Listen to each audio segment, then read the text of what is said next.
noite. Perdão significa a aceitação, tudo que a gente, tudo que ocorre errado num relacionamento. O que você quer dizer assim com perdão? Em um relacionamento teremos que aceitar tudo e quase botar panos mornos e tudo, ou mudar a situação. O que você quer dizer na prática? O que seria o perdão na prática? Como é que é seu nome? Renata. Renata. Fica mais simples da gente pensar no perdão quando nós tomamos como exemplo a figura de uma professora. Ela recebe a criancinha com 6 anos, 7 anos de idade. E a criança começa a ser alfabetizada. Ela está aprendendo a ler e aprendendo a escrever. Então essa professora ensina uma letra, pede uma sílaba, pede para a criança ler ou escrever. E no primeiro momento, a escrita da criança é muito ruim. E o que ela faz? Ela se torna intolerante com essa criança. Porque se ela for intolerante, ela cessa o processo da educação. Se ela falar assim, menino, a sua letra é horrível.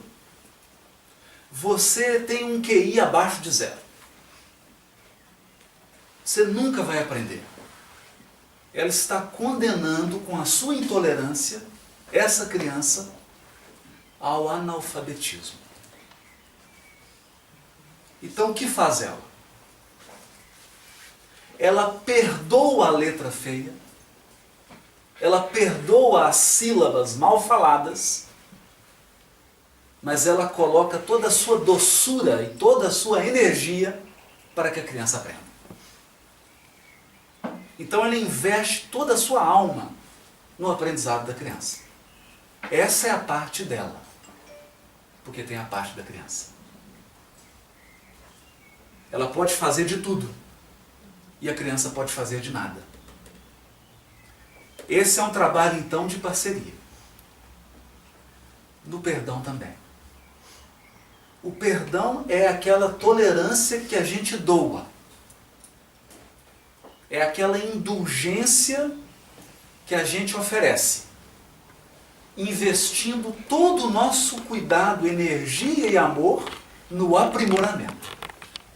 Então o perdão, ele nunca é uma conivência com o erro. O perdão nunca é tolerar o mal. Mas também ninguém vence o mal com violência. Porque se Deus fosse intolerante conosco, Renata, seria um massacre aqui agora.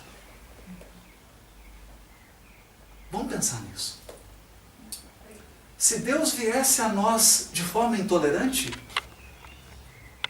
se Deus chegasse agora, tocasse em você e falasse, Renata, é agora. Você tem que ser um anjo agora. É agora ou nunca. É nunca.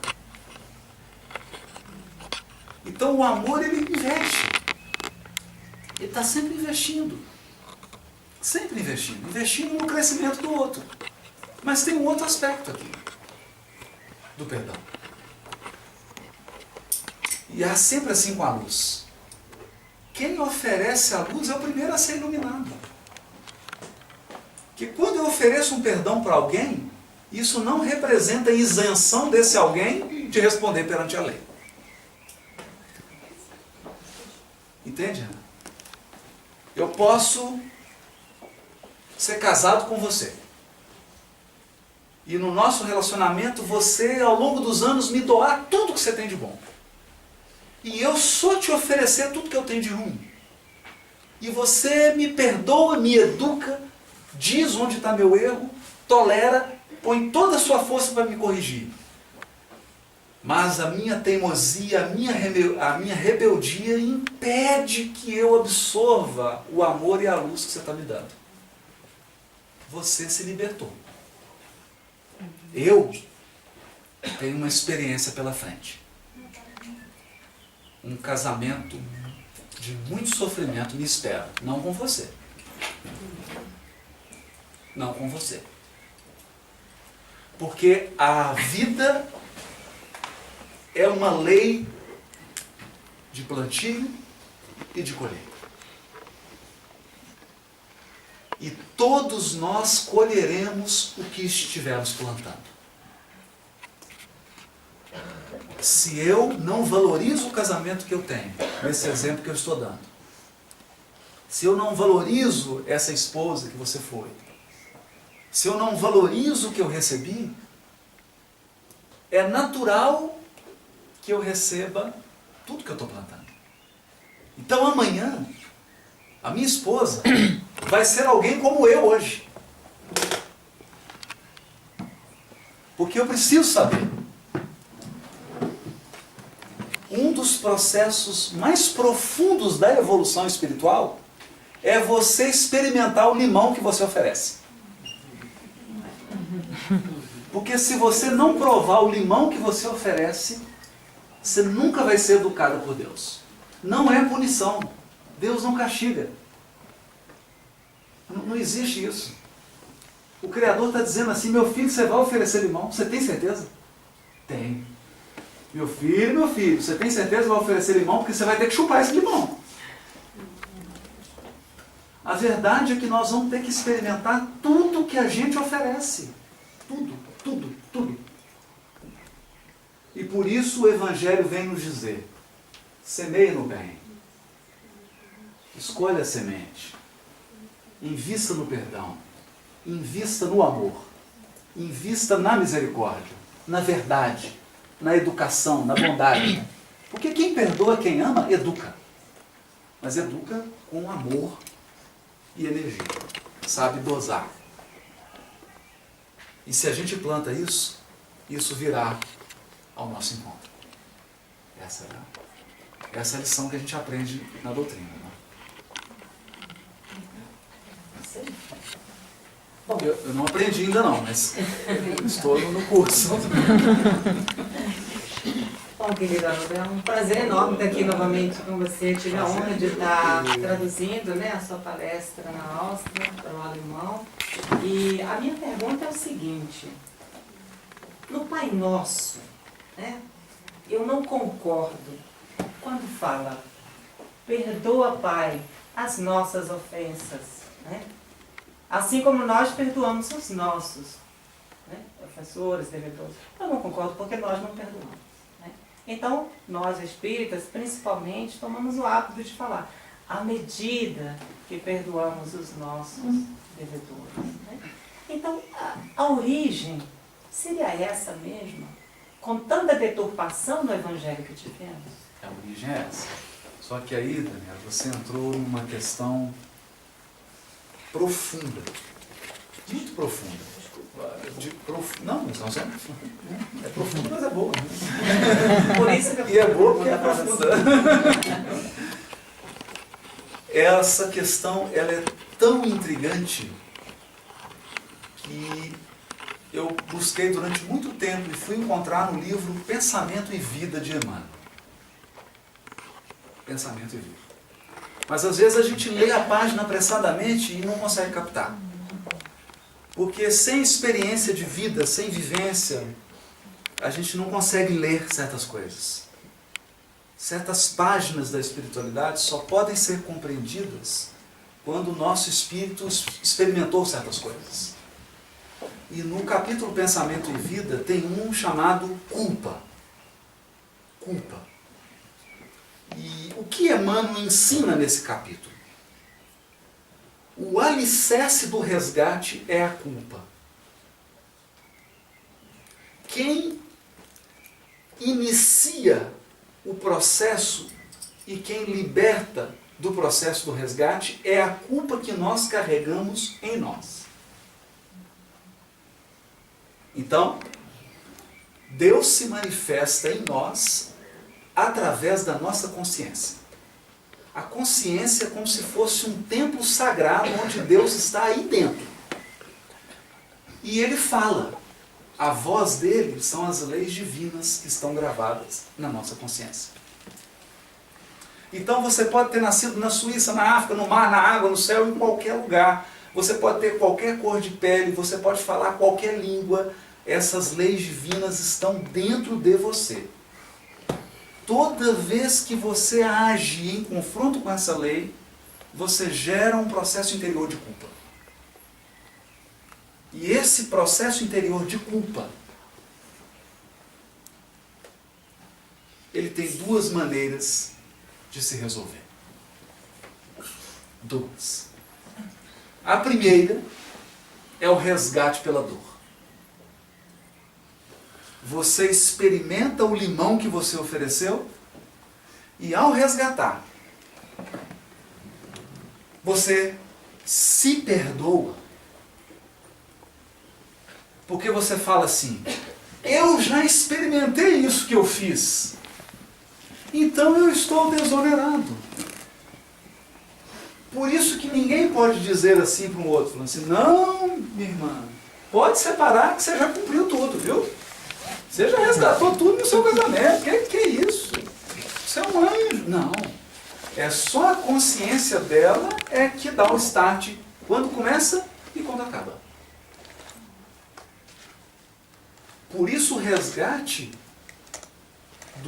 no fundo, ele é um processo de auto-perdão pelo sofrimento. Eu venho numa encarnação, tiro o patrimônio de alguém. Alguém da minha convivência, era um sócio, era um amigo. Eu roubei meu sócio. E quando eu acordo desse ato, eu experimento uma profunda culpa para com esse alguém. Eu não sou capaz de olhar nos olhos dele. Então eu venho numa situação e experimento a dor de ser enganado e de perder um patrimônio material porque alguém tirou de você. Nesse momento você regressa e pensa assim, bom, tirei, me tiraram, eu acho que eu estou quite agora. Mas esse é o resgate pela dor. Esse é o pela dor. Mas Jesus não ensina que o amor cobre a multidão do pecado? Aqui há um processo que não é fácil. Há um processo que não é fácil. É um processo longo. É como escalar a mais alta montanha da Terra. E é o seguinte. O dia que eu for capaz de perdoar qualquer ofensa que alguém cometer contra mim, eu serei capaz de me perdoar integralmente. Nesse dia, Daniel, cessou o resgate. Porque se eu for capaz de perdoar tão profundamente, eu serei capaz de me perdoar. O grande problema de quem não perdoa é que ele não se perdoa. Quanto mais inflexível eu sou com o outro, mais inflexível eu sou comigo. E mais sofrimento e culpa eu experimento. E mais eu percorro uma via de dor, de sofrimento, desnecessária. Desnecessária. Poderia percorrer outra. Ela é educativa. Porque todo o caminho é uma experiência de enriquecimento para o espírito, claro. Senão Deus não permitiria. Se fosse 100% nocivo, Deus afasta. Você está passando pela experiência porque tem algum aprendizado para tirar dela. Mas poderia ser menos doloroso. Então há uma cena no livro Ave Cristo que quando eu li, eu fiquei engasgado, porque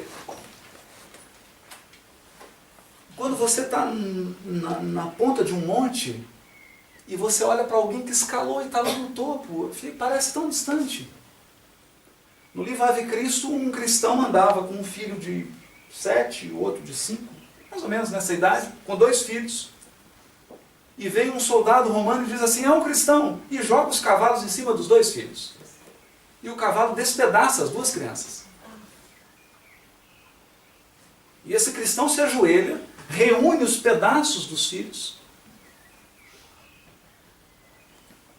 E quem tem um filho aí, o coração fica apertado, ele ajoelha e faz uma prece a Deus pelo soldado. Você acha que esse espírito precisa resgatar mais alguma coisa? Ele não precisa resgatar mais nada. Então por isso Jesus diz, Pai, perdoa na medida que eu perdoar. É na medida que eu perdoar. Quanto mais sou capaz de perdoar, mais eu vou experimentar um perdão. Porque a misericórdia é isso. A misericórdia é um oceano. A misericórdia de Deus é um oceano, mas cada um vai com o seu copo. Você podia ir com... Meu Deus, você podia ir com um tanque gigante, mas se você vai com um copinho, você só pega um copo. É a gente que limita. Deus nunca faz conta. Muito obrigada.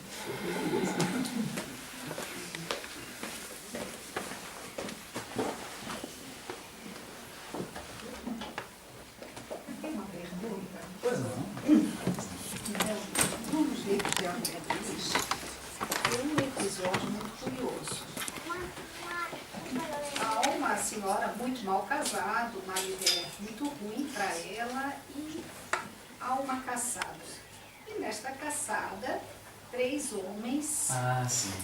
estão interessados em eliminar, por diferentes motivos, aquele homem. E o curioso que houve um sentimento de culpa muito forte em 2 deles, mas aquele que matou e que casou com a viúva ficou muito bem, obrigado. Foi um ótimo marido, um ótimo administrador do patrimônio e foi sempre uma coisa assim que me interpelou.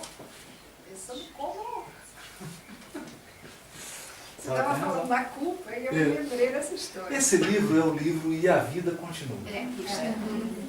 Foi filmado, inclusive, né? Mas tem um detalhezinho nesse livro. Tem um detalhe muito importante.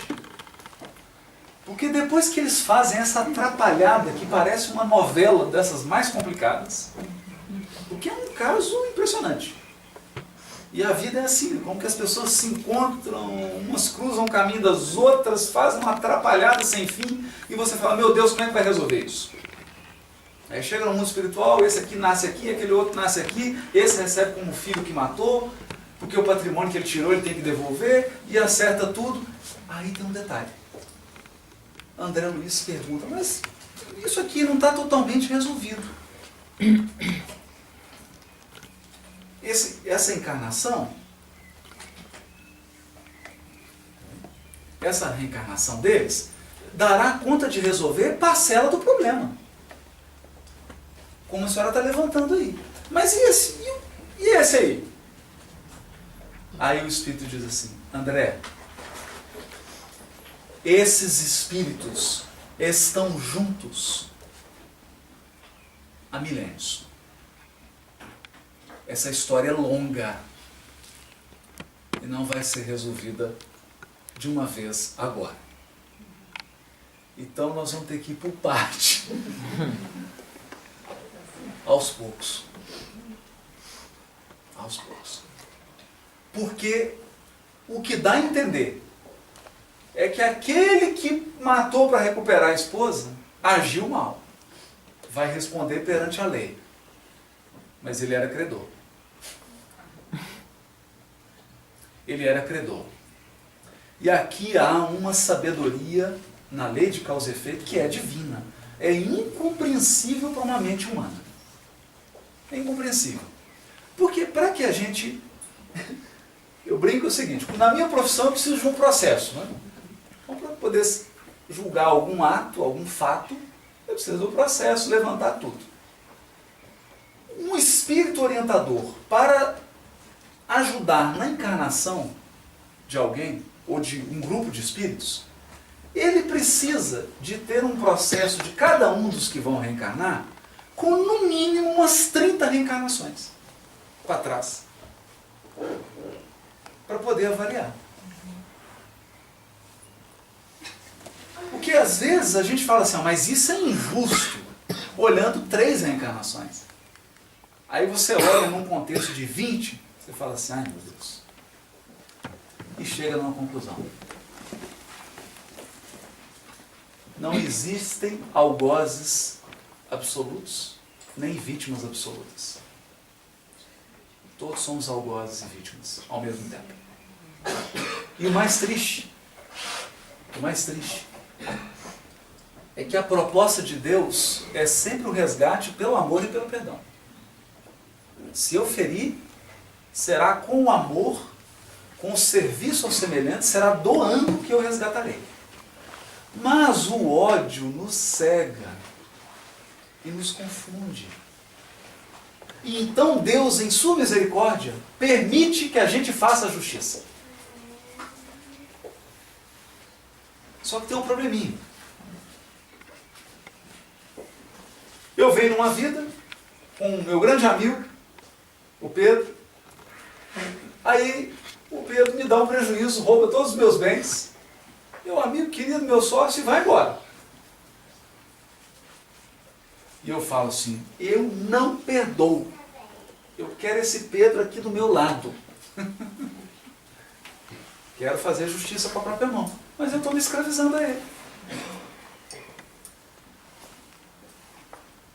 Eu estou condicionando a minha evolução a dele. Aí pronto. Aquilo que era um laço virou uma algema. E aí eu venho algemado ao Pedro. E numa situação, imagine, eu venho algemado ao Pedro e agora ele vai ter que devolver tudo que ele tirou.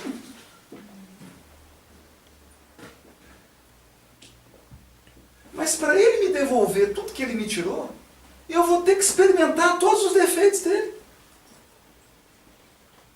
Eu vou ter que conviver com todas as imperfeições dele. Então é a sabedoria de Deus que ele permite. Permite. Você quer cobrar?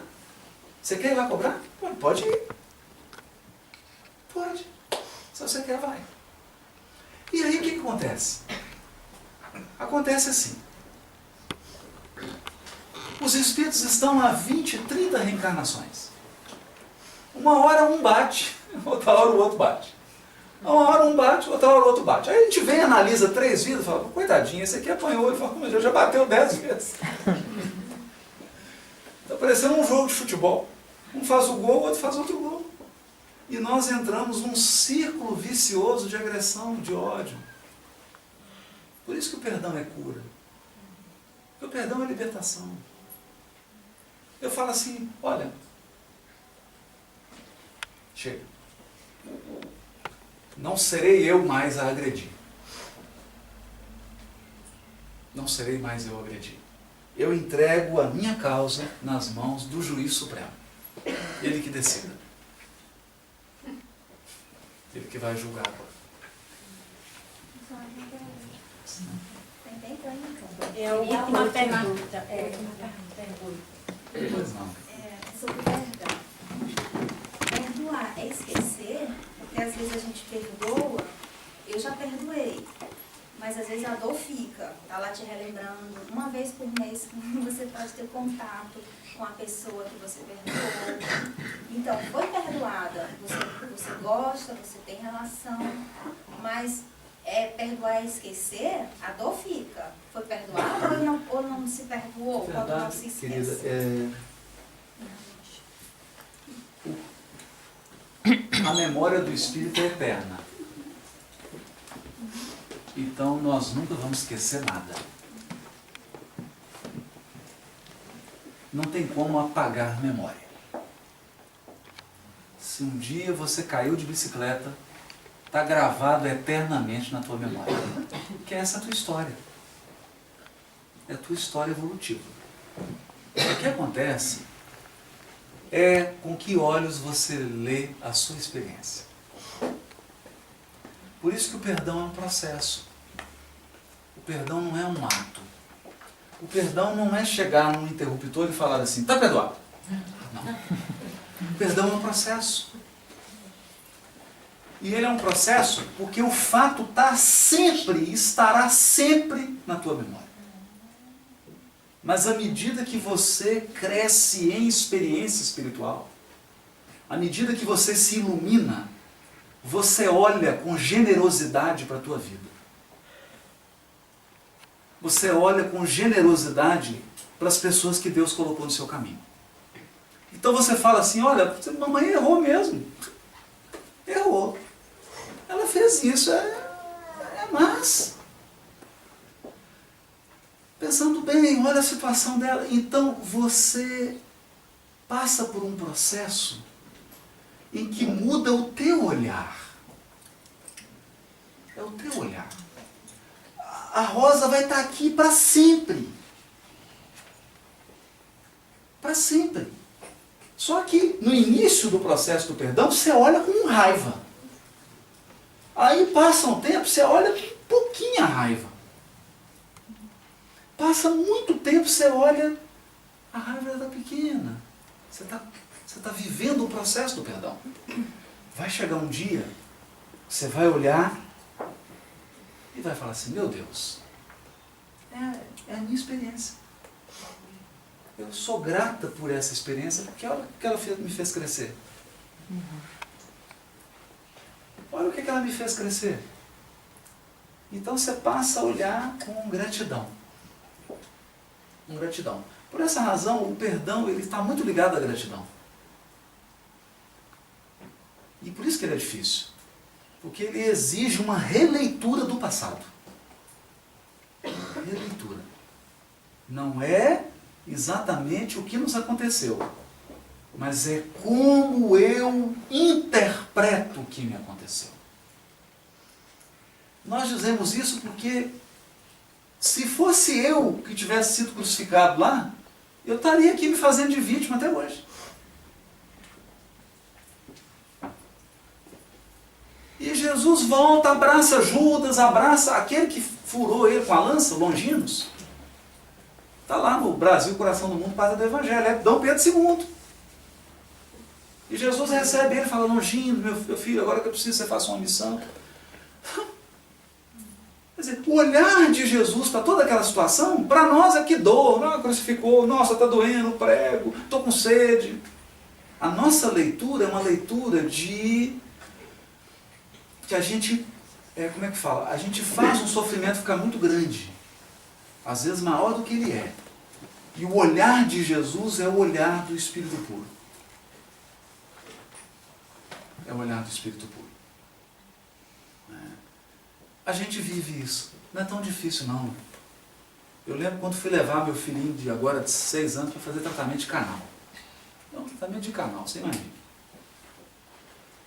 E ele falou assim, vai doer, pai? Eu falei, vai, filho. Não vai ser bom, não. E ele ficava desesperado.